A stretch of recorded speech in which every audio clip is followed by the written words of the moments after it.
Sejam bem-vindos ao canal Crijusa, um canal concebido para ajudar as pessoas a refletirem sobre a sociedade em geral e da sociedade portuguesa em particular. Espero que o vídeo que vai poder observar seja do seu interesse e do seu agrado. Obrigado pela sua atenção.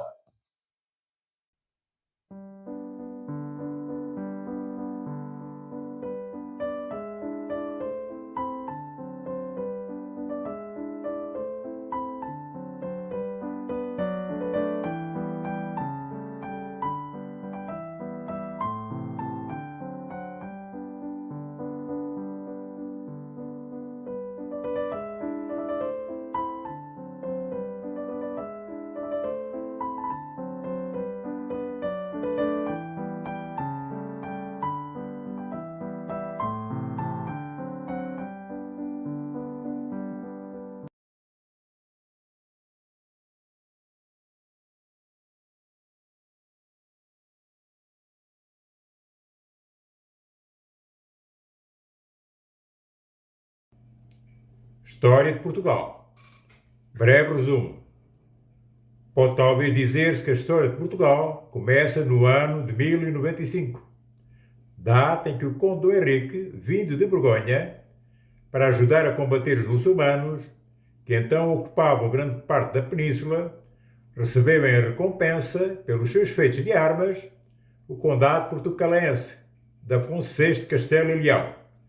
O filho do conde Dom Henrique, Dom Afonso Henriques, proclamado rei em 1143, lançou-se à conquista de novos territórios, quer em luta contra os reinos cristãos vizinhos, quer contra os potentados mouros. Esta luta, conduzida sucessivamente pelos monarcas Dom Sancho I, Dom Afonso II, Dom Sancho II e Dom Afonso III, durou até 1249, ano em que teve lugar a conquista do Algarve. Uma vez completo o território continental, Portugal entrou numa época de organização interna, nos reinos de Dom Dinis, Dom Afonso IV, Dom Pedro I e Dom Fernando. No século XV, inicia-se a expansão ultramarina dos portugueses, que viriam a realizar mais ou menos metodicamente viagens de reconhecimento e comércio em África, na Ásia e na América.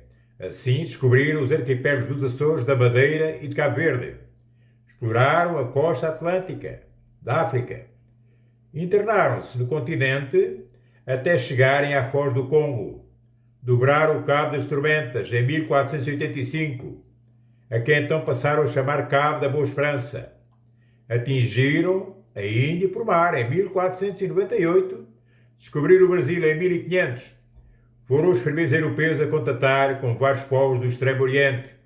E foi mesmo o português Fernão de Magalhães que, em 1519, 1521, a realizar a primeira viagem de circunnavegação do globo.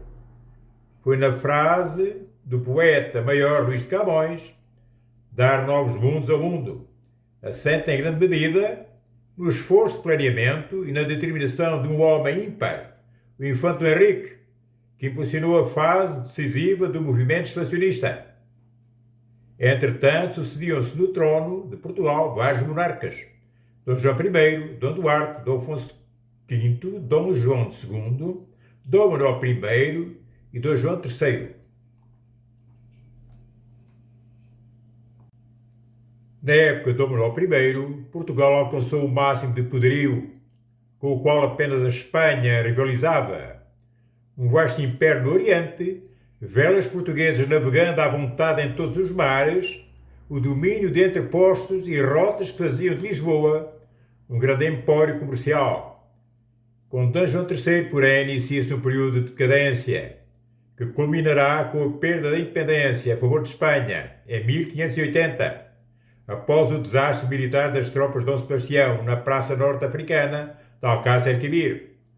Depois a destruição da Armada Portuguesa, com os navios integrados à chamada Armada Invencível, na guerra entre Espanha e Inglaterra. Desta forma, Portugal vê-se submetido ao domínio espanhol durante 60 anos, correspondentes ao reinado de Filipe I, Filipe II e Filipe III, até que em 1640 é restaurada a soberania nacional com a aclamação de Dom João IV. Longo período se passou Sucedem-se no trono vários monarcas: Dom Afonso VI, Dom Pedro II, Dom João V, Dom José I, Dona Maria I e Dom João VI.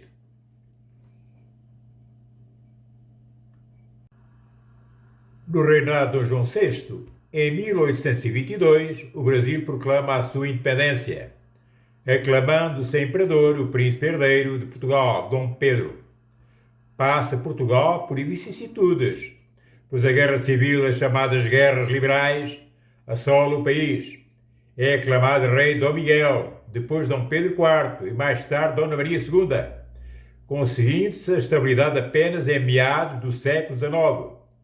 Sucedem-lhe Dom Pedro V, Dom Luís, Dom Carlos e Dom Manuel II.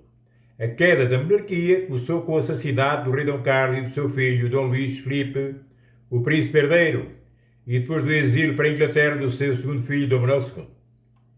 Em 1910 é proclamada a República, que irá viver um período agitado por dificuldades económicas, instabilidade política crónica e as penosas participações na Primeira Guerra Mundial. Um contingente português. Acresce os assassinatos do presidente Sidónio Pais, do primeiro-ministro António Granjo e de outros dois ministros, Carlos da Maia e Machado Santos, e a fuga do presidente Manuel Teixeira Gomes para a Argélia, nunca mais tendo voltado a Portugal, e ainda de Afonso Costa, exilado em Paris, que também não regressou ao país e lá morreu. Em 1926, porém, um golpe militar impõe ao país uma ditadura, que, consolidada pelo professor Oliveira Salazar, viria a durar 48 anos. Na sequência da Revolução ao Golpe de Estado de 25 de abril de 1974, implanta-se um regime democrático, que restabelece os direitos fundamentais dos cidadãos e, de imediato, dá por terminada a Guerra Colonial. Se arrastava desde 1961, ao conceder independência às então colónias de Angola, Moçambique, Cabo Verde, Guiné-Bissau e Santo Tomé e Príncipe. Países que, como aliás sucedera com o Brasil, adotaram o português como língua oficial. Note-se que Cabo Verde e Santo Tomé e Príncipe eram ilhas habitadas quando os navegadores portugueses as descobriram no Oceano Atlântico, tal como os Açores e a Madeira. Com a consolidação do regime democrático, Portugal vem tentando enveredar pelo caminho do progresso para recuperar o atraso que, desde pelo menos o declínio do Império Ultramarino no século XIX e agravado por décadas de ditadura, pouco esclarecida, mantém o país afastado do grupo dos países mais desenvolvidos. Nesta perspectiva, a adesão em 1986 à Comunidade Económica Europeia, hoje União Europeia, representou uma nova etapa no posicionamento de Portugal no mundo. Em 20 de dezembro de 1999, o território administrativo português de Macau passou para a administração chinesa. Neste mesmo ano, Timor-Leste, território conhecido pela comunidade internacional como estando sob a administração portuguesa, libertou-se da ocupação indonésia, que sofreu durante 2 décadas, tornando-se um país independente.